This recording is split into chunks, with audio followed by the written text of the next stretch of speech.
Hi hello ಎಲ್ಲರೂ ಹೇಗಿದ್ದೀರಾ? ಇವತ್ತಿನ ತಿಂಡಿ ಬಂದುಬಿಟ್ಟು ಪಾಲಕ್ ಸೊಪ್ಪಿನ ತಾಲಿಪಟ್ಟು ಹೇಗೆ ಮಾಡೋದಂದರೆ ಅದಕ್ಕೆ ಬೇಕಾಗುವಂಥ ತರಕಾರಿಗಳು ಏನಂದರೆ ಪಾಲಕ್ ಸೊಪ್ಪು, ಕೊತ್ತಂಬರಿ ಸೊಪ್ಪು, ಈರುಳ್ಳಿ ಮತ್ತು ಹಸಿಮೆಣಸಿನಕಾಯಿ ಎಲ್ಲವನ್ನೂ ಹೆಚ್ಚಿಟ್ಕೊಂಡಿರಬೇಕು. ಅದಾದಮೇಲೆ ಅದಕ್ಕೆ ಕಡಲೆ ಹಿಟ್ಟನ್ನು ಆ್ಯಡ್ ಮಾಡ್ಕೋಬೇಕು. ಅದಾದಮೇಲೆ ಅದಕ್ಕೆ ಸ್ವಲ್ಪ ಅರಿಶಿನ ಪುಡಿ, ಜೀರಿಗೆ ಮತ್ತು ಓಂಕಾಳನ್ನು ಸೇರಿಸ್ಕೋಬೇಕು. ಅದಾದಮೇಲೆ ಅದಕ್ಕೆ ಬೇಕಾಗುವಷ್ಟು ರುಚಿಗೆ ತಕ್ಕಷ್ಟು ಉಪ್ಪನ್ನು ಕೂಡ ಅದಕ್ಕೆ ಆ್ಯಡ್ ಮಾಡ್ಕೋಬೇಕು.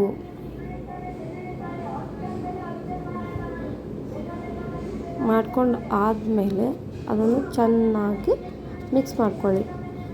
ಚೆನ್ನಾಗಿ ಮಿಕ್ಸ್ ಮಾಡ್ಕೊಂಡು ಆದಮೇಲೆ ಬೇಕಾಗುವಷ್ಟು ನೀರನ್ನು ಆ್ಯಡ್ ಮಾಡ್ಕೊಳ್ಳಿ. ನೀರು ಜಾಸ್ತಿ ಏನು ಬೇಕಾಗಲ್ಲ, ಅದು ಪಾಲಕ್ ಸೊಪ್ಪಲ್ಲೇ ನೀರು ಇರೋದರಿಂದ ಅದಕ್ಕೆ ಜಾಸ್ತಿ ನೀರಿನ ಅಗತ್ಯ ಇರೋದಿಲ್ಲ.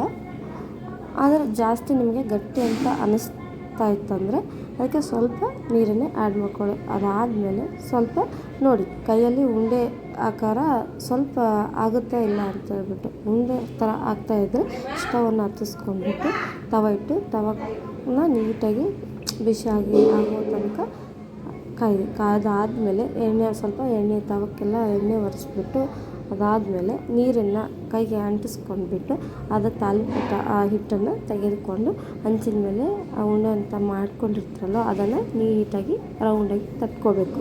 ಅದಾದಮೇಲೆ ಒಂದು ಸೈಡು ಬೆಂದಿದೆ ಇಲ್ಲ ಅಂತ ಗೊತ್ತಾಗಬೇಕಂದ್ರೆ ಸ್ವಲ್ಪ ಮಧ್ಯದಲ್ಲಿ ಆ ಕಡೆ ಈ ಕಡೆ ಅಂತ ಹೋಲ್ ಥರ ಮಾಡಿಬಿಟ್ಟು ಅದರಲ್ಲಿ ಎಣ್ಣೆ ಹಾಕಬೇಕು. ಅದಾದಮೇಲೆ ಸ್ವಲ್ಪ 1-2 ನಿಮಿಷ ಆದಮೇಲೆ ಮತ್ತು ಅದನ್ನು ತಿರುಗಿಸ್ಕೊಂಡು ಎರಡು ಸೈಡಲ್ಲಿ ಬೇಯಿಸ್ಕೋಬೇಕು.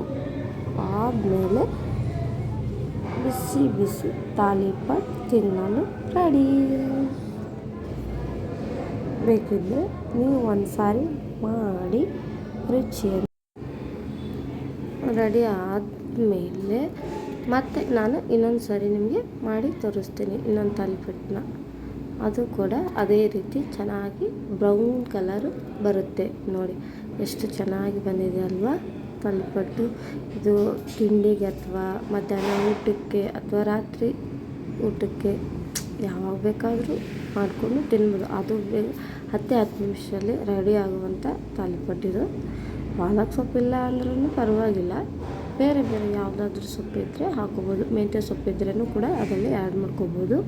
ನಾನು ಇವತ್ತು ನಮ್ಮ ಮನೆಯಲ್ಲಿ ಮೆಂತ್ಯ ಸೊಪ್ಪು ಇದು ಪಾಲಕ್ ಸೊಪ್ಪಿರೋದ್ರಿಂದ ನಾನು ಪಾಲಕ್ ಸೊಪ್ಪನ್ನು ಹಾಕಿಬಿಟ್ಟು ಇವತ್ತು ತಾಲಿಪಟ್ಟು ಮಾಡ್ತಾಯಿದ್ದೀನಿ. ಇದು ತುಂಬಾ ಚೆನ್ನಾಗಿರುತ್ತೆ. ಅದು ಮಕ್ಕಳಿಗೂ ಕೂಡ ತರಕಾರಿ ತಿಂದೇ ಇರೋ ಮಕ್ಕಳಿಗೂ ಕೂಡ ಇದರಲ್ಲಿ ಹಾಕಿಬಿಟ್ಟು ಮಾಡಿದ್ರೆ ಅವ್ರ ಮಕ್ಕಳಿಗೂ ಕೂಡ ಗೊತ್ತೇ ಆಗೋದಿಲ್ಲ ಯಾವ ಥರ ಮಾಡಿದ್ದಾರೆ ಅಂತ ಹೇಳ್ಬಿಟ್ಟು ಅಲ್ವಾ ಫ್ರೆಂಡ್ಸ್.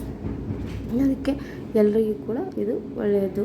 ಅದೇ ಬೇರೆ ಕಡೆ ಆಮೇಲೆ ಉತ್ತರ ಕರ್ನಾಟಕದ ಕಡೆ ಇದನ್ನು ದಪಾಟಿ ಅಂತಲೂ ಕರಿತೀವಿ ನಾವು.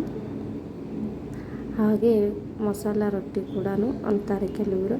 ತುಂಬಾ ರುಚಿಯಾಗಿರುತ್ತೆ. ಇದರ ಜೊತೆ ಚಟ್ನಿನೋ ಅಥವಾ ಮೊಸರು ಏನೇ ಇದ್ದರೂ ಕೂಡ ಅದರಲ್ಲಿ ಹಚ್ಕೊಂಡು ತಿಂದರೆ ತುಂಬಾ ರುಚಿಯಾಗಿರುತ್ತೆ. ಅದು 10 ನಿಮಿಷದಲ್ಲಿ ರೆಡಿ ಆಗುವಂಥ ತಾಲಿಪಟ್ಟು ತುಂಬಾ ರುಚಿಯಾಗಿರ್ತೈತಿ. ಬೇಕೆಂದರೆ ನೀವು ಒಂದು ಸಾರಿ ಮಾಡಿಕೊಂಡು ತಿಂದ್ಬಿಟ್ಟು ನೋಡಿ ಹೇಳಿ ಹೇಗಿದೆ ಅಂತ.